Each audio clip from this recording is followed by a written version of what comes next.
കരമന അഖിൽ കൊലപാതക കേസിലെ പ്രതികളെ സംഭവസ്ഥലത്തെത്തിച്ച് തെളിവെടുപ്പ് നടത്തി. കൃത്യം നടന്ന മരുതൂർ കോണത്തും ഗൂഢാലോചന നടന്ന നെടുങ്കാട്ടെ വീട്ടിലെത്തിച്ചും തെളിവെടുപ്പ് നടത്തി. കസ്റ്റഡി കാലാവധി കഴിഞ്ഞ പ്രതികളെ കോടതിയിൽ ഹാജരാക്കി റിമാൻഡ് ചെയ്തു.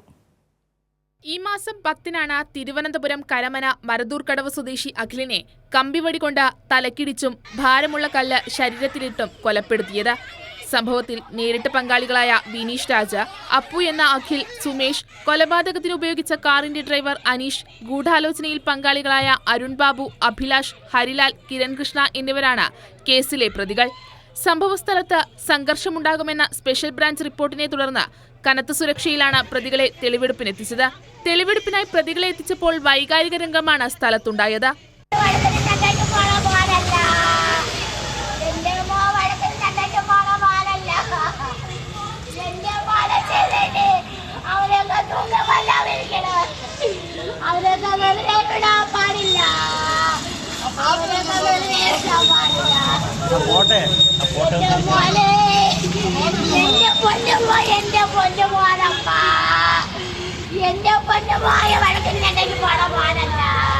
മരുതൂർ കോണത്തിനൊപ്പം പ്രതികളെ ഗൂഢാലോചന നടന്ന നെടുങ്കാട്ടെ വീട്ടിലെത്തിച്ചും തെളിവെടുപ്പ് നടത്തി.